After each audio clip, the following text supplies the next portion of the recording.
Yeah, obviously we're in, like, I guess you could say the heart of student life in Dunedin, like so close to the uni. We've got the liquor store over there and the veggie store, that's what we tell our parents.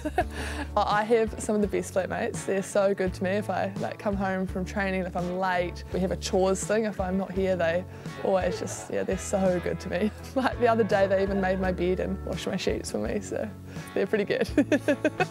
So I just got my porridge here and a bit of yoghurt. It's not off, we're good. To check that, been away for a while. Our flat's probably a little bit different to other people. Like we've got a hammock, that was probably our first addition. And then yeah, we've got a trampoline.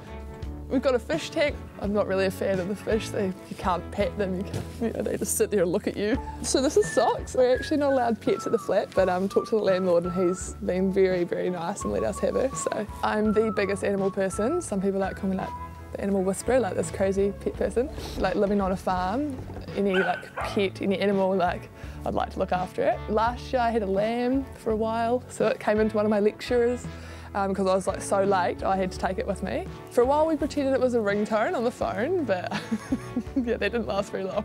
But yeah, my next lecturer told me to bring it to the next class, so what do you know?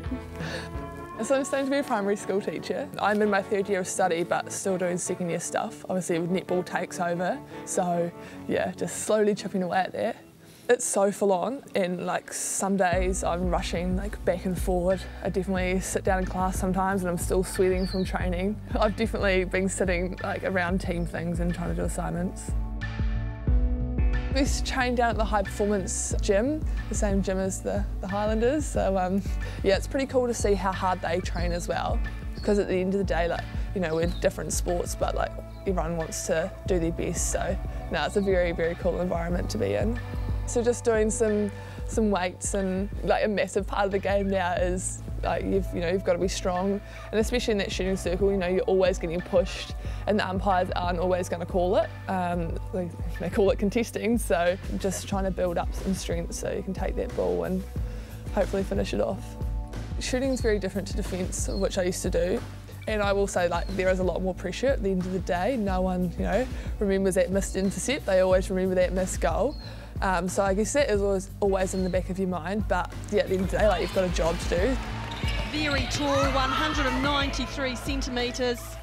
I'd say that we've got a great culture in the steel, and again, we're so lucky. The people in our team, they are great, genuine people. And to be a young one amongst, when we look at our starting lineup, 5 of those girls out there are either current or former civil ferns. I definitely have to pinch myself some days to realise that, I am out there with these girls, and we've got each other's back, and yeah, it's very, very special.